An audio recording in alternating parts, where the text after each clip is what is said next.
ensinando o caminho infinito para as crianças. As perguntas foram feitas.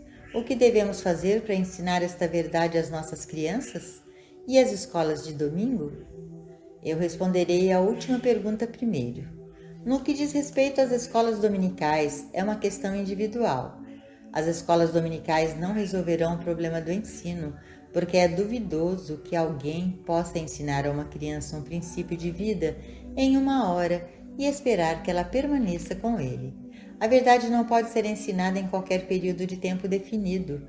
É um contínuo desdobramento e desenvolvimento, e quanto mais se vive nesta consciência, mais esses princípios se incorporam como consciência. Em última análise, surgem como demonstração. Se você aceitou o fato de que o caminho infinito é um princípio de vida, quem está melhor qualificado para ensinar seus filhos? Quem, em uma escola dominical, está equipado para ensinar um princípio que você individualmente adotou? A verdade não pode ser ensinada em 1 ou 2 horas da semana, e na verdade não pode ser ensinada de forma alguma, puramente no sentido de ensinar. Crianças devem ser ensinadas muito como nós mesmos somos ensinados. Toda vez que surge um problema ou uma necessidade, devemos aplicar a verdade do ser, e isso é feito não tanto no sentido de ensinar, mas de lembrar. Certamente todos vocês estão desejosos de que seus filhos e netos cresçam com a verdade, em vez de ter que tomar o caminho mais difícil daqui a 40 ou 50 anos. Claramente o trabalho depende de nós, se desejamos que nossos filhos cresçam em fraternidade, com um sentido espiritual superior ao das últimas gerações. Mas isso não pode ser realizado através dos nossos atuais ensinamentos humanos, doutrinas e códigos. O único caminho para realizar isso é começar com seu filho onde ele está agora, seja um bebê ou tenha 12 anos de idade. Comece onde ele está agora e construa uma consciência da verdade, até que ela se torne um modo de vida completamente natural. Cabe a você construir essa consciência ou então deixá-lo crescer fora, como um filho pródigo sendo algo de si mesmo e depois orando para algum tipo de providência divina para tirá-lo de seus problemas. Que não existe tal providência divina, você sabe de sua própria experiência. A única providência divina é a sua realização individual e consciência da presença. Esse é o seu refúgio, o seu Cristo. O segredo do princípio de Cristo com o qual estamos trabalhando é a onipresença, onipotência e onisciência de Deus. De fato, toda a mensagem do caminho infinito pode ser resumida brevemente como entender a natureza infinita de Deus, sua onipotência, onipresença, sempre disponíveis. E esse é o princípio que você deseja dar aos seus filhos, um sentido da presença e do poder de Deus. Não há absolutamente nenhum meio disso ser construído em 1 ou 2 horas. Em vez disso, desde a manhã até a noite, isso deve ser incorporado à consciência da criança, até que ela se torne a própria fibra do seu ser. Se você puder levar Deus à lembrança consciente de uma criança várias vezes ao dia, seja com um sentimento de gratidão ou com uma sensação de onipresença, grande e maravilhosa, os resultados se seguirão. Um empreendimento como este implicará muita paciência e persistência. Pode ser difícil resistir ao impulso de dizer: a mãe fará isso por você, ou papai pode te dar isso. Em vez disso, transforme o pensamento da criança em Deus como a fonte infinita do bem, ensinando-lhe que Deus provê todas as suas necessidades, que Deus nunca esconde o bem e esse Deus está com ela constantemente. Cada hora do dia, um pai e uma criança devem encontrar alguma nova experiência, e a maneira como cada situação é tratada determina se a criança está ou não aprendendo o princípio. Por exemplo, suponha que ele caia e se machuque. Não será de nenhum benefício, além de confortá-lo, dizer: venha para a mamãe e a mamãe vai fazer isso ficar bem. Que melhor oportunidade para dizer: o que é isso? Você está chorando? Você não pode fechar os olhos e sentir a presença de Deus com você? Este é o ponto onde a prática deve começar, para tornar claro para a criança que o Pai dentro de seu próprio ser é a resposta para suas mágoas. Nenhuma criança aprenderá esse princípio a menos que seja ensinada a meditar. Talvez você se pergunte como é possível ensinar uma meditação infantil, mas isso pode ser feito gradualmente, começando cada dia antes do início de qualquer atividade com um gentil lembrete. Vamos parar por um momento e perceber que Deus está conosco hoje e que Ele está segurando a nossa mão? Isso é suficiente, porque a criança foi lembrada de pensar em Deus como presença e poder ativos. Uma criança pode aprender isso no domingo de manhã, mas segunda-feira de manhã esse pensamento estará longe de sua mente e, novamente, deve ser trazido para a lembrança consciente. Existem inúmeras oportunidades para tais sugestões. Quando você põe a comida diante dele, lembre-o de parar por um segundo de gratidão. Obrigado, Pai, pela nossa alimentação diária. Isto não precisa ser dito de forma audível. Em vez disso, e talvez a melhor maneira, é ensinar a criança a dizer e pensar interiormente: Obrigado, Pai. Antes de correr para jogar, peça-lhe gentilmente: Espere só um minuto. Você parou para deixar Deus te levar em sua mão? Na hora do sono e da cama, ele nunca deveria ter permissão para cair no sono sem a lembrança consciente de Deus como onipresente de uma forma ou de outra. E esta é também uma boa oportunidade para transmitir a ideia de se abrir para Deus sempre que ele despertar durante a noite, e a primeira coisa a fazer pela manhã. Se for possível ensinar a criança que o Pai Divino está sempre presente para prover todas as suas necessidades, esse será um grande passo adiante. Uma das coisas mais difíceis para os pais superarem é a tendência de dizer, por exemplo, você deve comer isso porque é bom para você. Muitas vezes isso parece ser o melhor modo de empurrar alimentos indesejados, mas agora vamos fazer uma reviravolta. Nós nem vamos afirmar que é bom para a criança.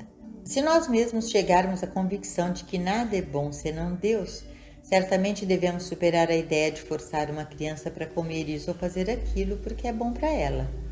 Comece agora a ensiná-la a reconhecer Deus toda vez que ele come um pedaço ou bebe uma gota. Nunca permita que ele saia de casa sem parar por um momento para dizer: Obrigado, Pai, tu estás comigo, sempre tendo certeza de que o pensamento de perigo não é trazido à sua mente, mas apenas um simples obrigado, Pai, por tua presença. Antes que ele adormeça, reconheça a presença com um sentimento de gratidão por seu Deus Pai e Mãe estar sempre com ele, dormindo ou acordado. Dia após dia, direcione seu pensamento para Deus, até que o Deus interior se torne a realidade primordial de sua consciência. Nós, que somos estudantes há muitos anos, não seríamos capazes de realizar muito no caminho da consciência de Cristo se não vivêssemos com ela de manhã à noite. Portanto, você pode entender bem a importância e necessidade de continuamente construir esta verdade na consciência da criança, até que, com o tempo, torne-se seu modo normal e natural de vida. Depois de um ano ou mais, você descobrirá que ela reconhecerá Deus como seu pai e mãe e a fonte do seu bem. Aquele Deus terá se tornado seu companheiro constante e onde quer que ela vá, Deus andará ao lado dela. Não espere até que seu filho tenha 20 anos de idade para lhe ensinar que o reino de Deus está dentro do seu próprio ser, e que é desnecessário e fútil rezar a um Deus no céu. Comece no começo de sua vida a ensinar o hábito de gratidão, de amor, de reconhecimento da presença, implantando em sua mente e coração o pensamento de que sua relação com Deus é sagrada e secreta, apenas entre Deus e Ele mesmo. Transmita a ele que sua gratidão e reconhecimento devem ser falados secretamente e silenciosamente, e nunca abertamente ou externamente, onde ele poderia ser roubado de seu tesouro. Muitas crianças perderam o seu tesouro, tornando sua religião pública, pois muitas vezes é ridicularizada e tratada como vergonha. Ninguém deveria desfilar suas crenças religiosas diante dos outros. Em vez disso, entremos no abrigo secreto, no santuário interior do templo de nosso ser e oremos em segredo e em silêncio. Lá, longe dos pensamentos e coisas do mundo, mantendo a comunhão com Deus. Isso, é claro, não significa que não devemos oferecer uma xícara de água fresca quando a ocasião surge. Ofereça a taça, mas ofereça-a de uma forma que não ostente a sua religião, sem dar a alguém a oportunidade de pisar nela. Já é difícil o suficiente para os adultos quando amigos e parentes pensam que eles são um pouco perturbados mentalmente, porque eles realmente confiam em Deus. Então pense o quanto mais difícil seria para uma criança ter sua fé mais íntima provocada e ridicularizada por pessoas insensatas. Ela não está preparada para isso porque ela ainda não chegou ao ponto de uma convicção interna inabalável. É vitalmente importante que sua religião permaneça em segredo, algo que ela guarda e valoriza dentro do seu próprio ser. E você pode ter certeza de que tudo o que ela aprende com o Pai e Mãe Deus dentro de si mesmo será manifestado em sua experiência. As crianças, mesmo as mais pequenas, devem se familiarizar com Deus e com o reino de Deus dentro de seus próprios seres individuais. Não há prescrição, fórmula ou conjunto de regras, sem rotina, sem ritual. Cada situação deve ser tratada de modo individual e sua própria sabedoria divina irá orientar e guiar sobre o que fazer e dizer sob qualquer circunstância. O ponto principal a observar é fazer de Deus uma realidade viva, para que depois de alguns anos de tal ensino e treinamento, a criança tenha atingido uma certa medida de consciência, a qual você foi construindo através de seus próprios anos de estudo e prática. Se as crianças forem capazes de entrar em uma realização inicial de Deus, onipresença, como o esteio de suas vidas, não será necessário que elas passem por todas as coisas que nós, seus pais e amigos, passamos. Surgirá uma geração de jovens que desde a infância aprenderam a confiar em Deus, e não apenas a confiar, mas confiar nele e provar isso. Então haverá uma oportunidade para a paz mundial, porque esses jovens que atingirão uma medida da consciência de Cristo não terão pensamentos de inimizade, ódio ou inveja em seus corações. Suas vidas serão dedicadas a dar, compartilhar e ajudar, ao invés de adquirir. Nos próximos capítulos aparecerá uma série de lições escritas especialmente para as crianças. Essas lições, juntamente com as sugestões dadas aqui, serão de ajuda incomensurável em apresentar o assunto de Deus aos seus filhos. Se você for capaz de incutir neles a consciência da onipresença de Deus, você terá dado às suas crianças o maior presente que um pai pode oferecer, o presente da vida, da verdade, do amor. Unidade. O Mestre Cristo Jesus disse: Não acreditais que eu estou no Pai e que o Pai é em mim? Eu e meu Pai somos um. O Filho por si mesmo não pode fazer coisa alguma, se não vir fazer o Pai, porque tudo quanto ele faz, o Filho faz igualmente. Assim como o oceano é a essência de suas ondas, sua consciência é a essência da sua experiência. O oceano é salgado, portanto, as ondas são salgadas. Ao entardecer que o oceano e as ondas são de uma mesma essência, é possível dizer: Eu e meu Pai somos um, de uma mesma essência. Todavia o Pai, o oceano, é maior do que a onda, o Filho.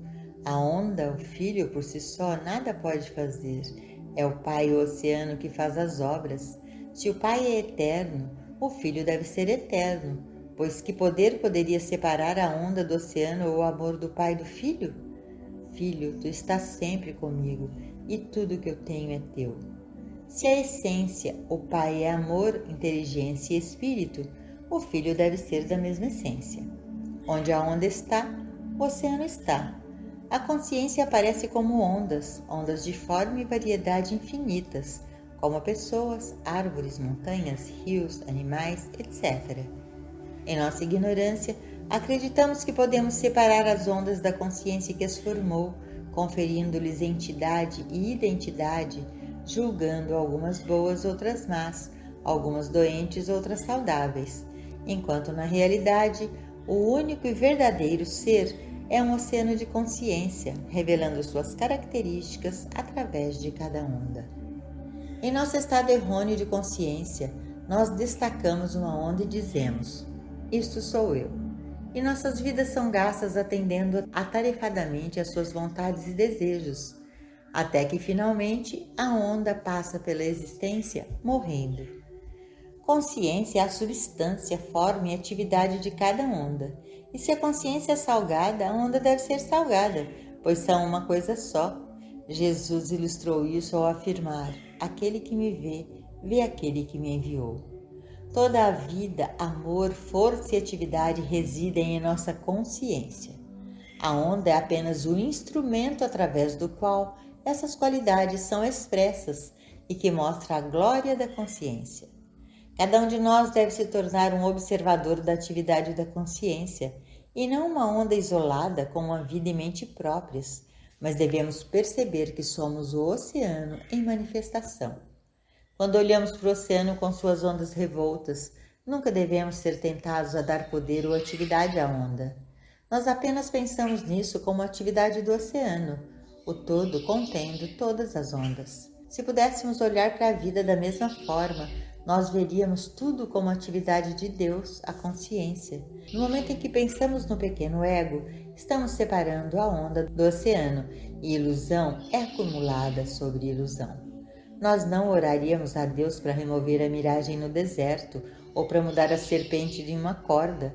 E, no entanto, nós oramos a Deus para remover a doença, o pecado e a morte, que são tão ilusórias quanto a miragem ou a cobra.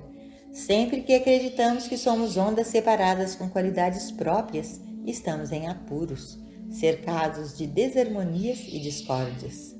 Recitando: para onde me irei do teu espírito ou para onde fugirei da tua face? Se subir ao céu, lá tu estás. Se fizer no inferno a minha cama, eis que tu ali estás também. O salmista percebeu que, independente das aparências humanas do céu ou do inferno, a onda nunca poderia ser separada do oceano, a consciência que a formou. Quando o mestre ensinou: sede, pois, perfeitos como o vosso Pai que está nos céus é perfeito, ele sabia que a onda era tão perfeita quanto o oceano. Há apenas um ser, Deus, aparecendo em forma infinita e variedade, e é sempre substância e atividade de sua expressão. Se você pensa em si mesmo como uma onda separada, tendo uma vida e uma mente próprias, você se desgasta, sua força se esgota e sua vida termina em morte. Mas quando você, como uma onda, sabe que o oceano é a sua vida, a sua força e o seu ser, você é então tão eterno quanto o oceano, e sua vida, força e ser são infinitos. Jesus não curou o cego, o leproso, o paralítico. Ele simplesmente removeu a ilusão que os fazia existir como ondas separadas, como seres humanos separados. E ele ensinou que nós permaneceríamos na ilusão uma vez que tivéssemos uma vida própria, um suprimento próprio, uma mente própria. Quando você se prepara para curar e reformar o mundo, você está dizendo, na verdade, que o universo não é perfeito e você está tentando mudar ou corrigir as ondas. O que você acha que está fazendo com as ondas, você está fazendo com Deus, pois Deus é a totalidade de cada onda. Todos os corpos e formas que contemplamos são as ondas da consciência, e onde quer que haja uma onda, há a totalidade de Deus, uma vez que Deus, consciência, não pode ser separado ou dividido. Quando percebemos Deus como nossa consciência, vemos a perfeita atividade da consciência de Cristo. Quando pensamos que temos uma consciência própria, as ondas parecem assumir a natureza e o caráter dessa falsa consciência, e a essência das ondas é a essência desta falsa consciência. Essa falsa consciência atribui o poder ao efeito, chamando alguns efeitos bons, outros maus, alguns doentes, outros saudáveis. Nós devemos sempre lembrar que a boa aparência é tão armadilha quanto a má aparência. Jesus revelou a verdade e ensinou que devemos nascer de novo da consciência do Cristo. Paulo disse que devemos morrer diariamente para esta falsa consciência e deixar que a consciência do Cristo seja nossa única consciência. E além disso, Jesus diz que, se nós amarrarmos o homem valente, então poderemos destruir seus efeitos. Devemos sempre lembrar que nunca lidamos com as ondas, sejam ondas que aparecem como pacientes, desemprego, falta ou desarmonia. A única verdade é a verdade sobre Deus, Deus aparecendo como. Em outras palavras, nós não temos um oceano e ondas, mas oceano que aparece como ondas. Desde que há apenas um Deus, pode haver apenas um ser aparecendo em forma infinita. E o que é verdade sobre uma onda é verdade sobre todas as ondas, uma vez que Deus é a substância e a atividade de todas as formas.